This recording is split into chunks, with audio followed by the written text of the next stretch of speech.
Hey everybody, welcome back to the next episode of the Balanced Vibes podcast. This is Kirsten here, and thank you so much for spending this little bit of time today with me. And today we're going to talk about weight loss and fat loss results and why you're losing weight so slowly. Maybe you had certain expectations, how it should look like, how quickly you should be losing weight and body fat, but it's happening slower than what you wanted it to be. So let's talk about it. Before we get there though, I wanted to remind you that my Lean Ladies Calorie, Protein, and Workout Guide is still available. If you're tired of just trying to guess your way to fitter, stronger, more muscular, more athletic looking body, then this guide is exactly for you. Because you know what? I don't want you to just guess, to kind of like think, I think that should be working, or these workouts should be fine, but I'm not sure exactly what I'm doing. I don't want you to do it because this is a waste of time. Instead, when you get this guide, you can calculate exactly your starting calories. I teach you step by step how to calculate how many calories you should be eating based on your BMR and based on your current activity level. And let me tell you already now, it's never going to be 1200 calories. It's just not. I'm not doing that kind of stuff at all, ever.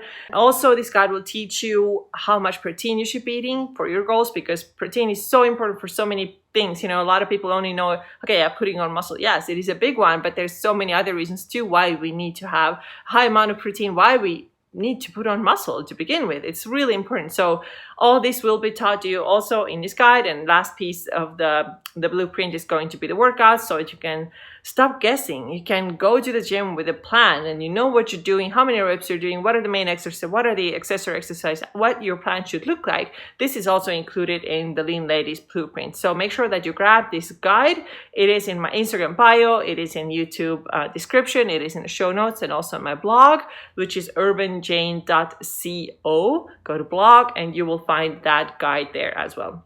All right, moving on to today's topic now, and that is, why is my weight loss, fat loss so slow?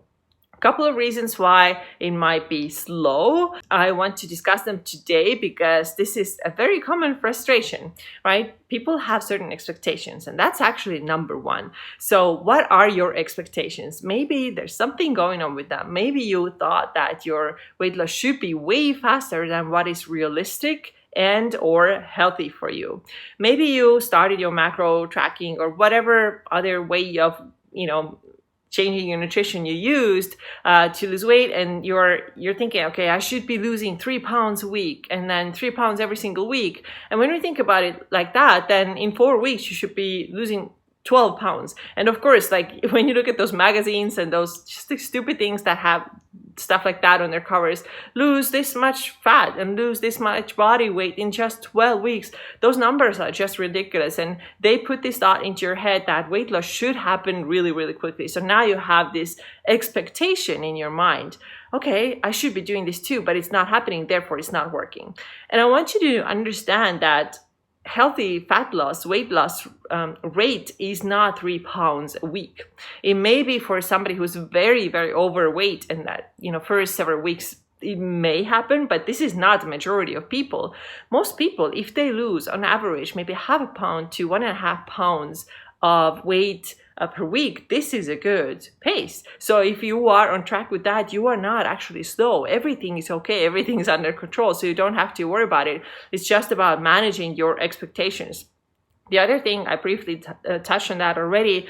How much weight do you have? Lose right now? So if you are somebody bigger, then yeah, your weight loss might be, a couple of pounds a week in the beginning. But if you are already fairly lean, fairly fit, you don't even have that much weight to lose. And by the way, that's also another thing we have to understand ourselves and realize that, okay, I really don't have a lot to lose here. There's nothing wrong with my body weight. I just want to be a little bit more trim and slim and kind of fit. Then you have to realize that you can't expect to lose even 2 pounds a week. It's totally normal if it goes down maybe half a pound a week. And you know what? Sometimes the body recomposition is enough. Sometimes there's nothing wrong with your weight, but you want to put on muscle. And this is kind of what I'm really passionate about. I'm not even that passionate about weight loss. Of course, if there is a bigger person, maybe obese person, very overweight person, then weight loss is important for them. But if there's somebody who's already relatively fit, does not have a weight issue, it doesn't negatively impact their health, then maybe all they need is body recomposition. And this is where we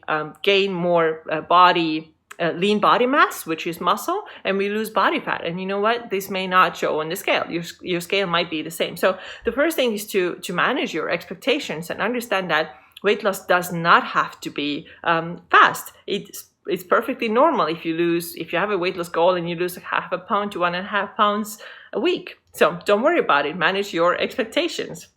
The second point I want to make today is that your weight loss is supposed to be slow. So we already touched on that a little bit, but I want to say it one more time that fast weight loss doesn't always mean sustainable weight loss, and usually does not mean sustainable weight loss. So you can be somebody who loses like 10 pounds in, I don't know, a very short amount of time and also get pretty lean very, very quickly, but it doesn't mean that it is sustainable. So I always say, do you want fast weight loss or do you want sustainable weight loss? Because these two are kind of like two different things. And if you have the patience, which I hope you have, if you have the patience and understanding that this is going to be it's going to take some time. I'm going to actually have to make some lifestyle changes. It's not something that's like 1 month project and then it's done and I never have to deal with this again. It's not going to work that way. So I want you to start with the mindset that it is going to be slow and it is normal, and it's going to be slow because I want to make it sustainable. So if you lose it slowly, you're more likely to also keep it off. And part of the reason is also because you learn so much in this process. When you compare it to a crash diet that has you eat just like one food item or whatever, and then you lose weight very, very quickly, you did not learn a thing. Maybe the only thing you learned was like, don't ever do this again. I hope that this is the lesson that you got from here. But if you do it with macro tracking, there's so much learning in this. You learn to understand how your body responds to certain things. You learn to understand, after you've been eating high protein, what it feels like when one day you don't eat high protein, or like go like 2-3 days barely getting any protein. You're going to feel the difference. What is it going to feel if you drop your fiber very low? What happens to your bowel movements? So all these things are what you learn in this process, and that's why the longer the process is, the more you learn and the better results you get. So you actually literally get to know your body. And I really like to see macronutrition as a tool that teaches you a lot of things. Another thing could be like carbohydrates. Okay, are my workouts better when I'm eating a little bit more carbohydrates? Oh yeah, most people say that. And are my workouts really, really terrible if my carbs are low? Yes, a lot of people say that. Maybe not necessarily terrible, but a lot of people definitely feel like their strength is down when they didn't have enough carbohydrates, or if they did like a keto or something, whatever it is. So slow gives you better results because you also have more time to learn and listen to your body and see how it responds. The next reason why your weight loss and fat loss can be too slow is that your macros were already, or your food intake in general, was too low already when you started. In other words, if you are that quite typical woman who's eating maybe like 1,000 to 1,200 calories, and then you start cutting from there, then you're not going to get results, or your fat loss, I don't even know if it's going to happen at this point anymore, depending on how long you have been eating this way. But if it has been for months already, then your weight loss is not going to happen. And this is where you get frustrated. Why is this not happening? But the reason is because you have been in a really deep deficit already for a long time. This is called the metabolic adaptation. So it means that your metabolism adapts to the number of calories that you're eating. So let's say that you are eating 1,200 calories and you're eating like this, 4 weeks already, 5 weeks, then your metabolism really slows down. There's nothing to burn. It's not going to burn anything anymore. So this is why you're not seeing results. And honestly, I've seen this sometimes too when people want to, they kind of want to do the shortcut. So let's say that their calculated macros that they should be tracking are 1,700 maybe for fat loss, and then they think, okay, I can do it faster. How about I eat 1,300? And they think that this is a great thing, but it is not, because it will slow down your metabolism. And then when they do this, sometimes even only 2 weeks is enough to hit a plateau, because they took their metabolism so low. And 2 weeks you can bring the metabolism back up, but it does happen relatively quickly. And then they're we're stuck for several weeks before we get through that plateau because they just wanted to do the shortcut. So the shortcut does not work. So I also don't recommend that you cut your calories. Your coach tells you one number, you're like, oh, I can do this faster, let me do this faster, and then you go from that 1700 that you're supposed to eat to 12 or 1300, and this is why you are not losing fat, and this is why your progress is so slow. So make sure that you avoid that.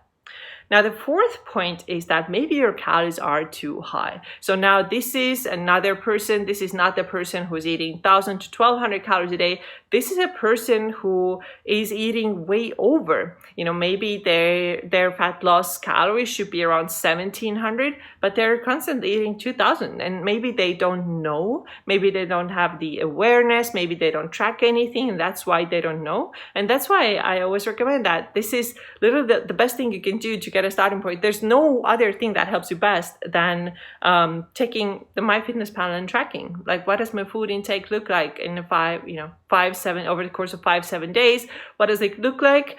And am I eating a lot more than I actually need for weight loss? Because if you are, then this is the reason why fat loss is slow or it's not happening at all. And then the fifth reason why your fat loss might be too slow is that maybe you're not consistent. So let's use the same person who is eating 1,700. This is her fat loss calories, and she's doing that 5 days a week, and everything is great. But then comes, Friday evening and Saturday and Sunday, and then things just go out the window, and then they eat maybe 500 calories, 1,000 calories more both days. And this is why, even though they are consistent 5 days a week, the other 2 days that are way, way higher in calories will undo all that good work that they did in the first 5 days. And this is why the weight, even though if it moves a little bit, like first couple of days of the week, then it starts going up. And the overall result is that the weight is not coming down because we are constantly actually overeating. So these are the 5 reasons why your weight loss, fat loss might be slower than what you thought. So let's go over them real quick one more time. Number 1 was your expectations. Maybe you're thinking that it should be faster. Maybe you compare yourself to somebody else and you're like, oh, why am I not losing that fast? Or maybe you're comparing yourself even worse with like a magazine cover that says that you should be losing like 20 pounds in 7 days. And like, oh my God, like this is not working. I'm not going to do this. So first thing, manage your expectations. The second reason was that what if your weight loss should be slow because that makes it sustainable? And this is exactly the truth because the slower you lose, the better you can keep it off. You also have a longer learning process when you're doing macros. You have more time to pay attention to your body's response and your body's biofeedback versus doing like a quick fad diet that just has you cut down calories super quickly and you didn't learn anything in this process other than I'm not going to do this ever again. The third reason why your weight loss, fat loss might be too slow is that you are eating too little. You are that typical woman who's eating 1,000, 1,200 calories a day, and this is no place to lose any more fat. You actually have to do the opposite. You have to increase your calories. The fourth point was that you are overeating. So now this is the opposite of the third example. And this is a person who is constantly eating more than what they need. And of course, we can't lose weight like that. We have to be in a caloric deficit in order to lose weight and then body fat too. And then the last reason was that maybe you are not consistent. Maybe you're eating really well and tracking your calories, doing all the things 5 days a week. But what happens on the weekend? Are you constantly having those days when you're off and you're not tracking? And then you're eating a lot more, and this is going to throw off all the results. Okay, so this is all I got for you today. One more time, the reminder, grab my Lean Ladies calorie, protein, and workout guide. Start using it. Tag me on Instagram if you use it. Send me a message, and I want to hear how you're doing, what kind of results you're getting. So let me know, and I'll see you again very soon. Bye-bye.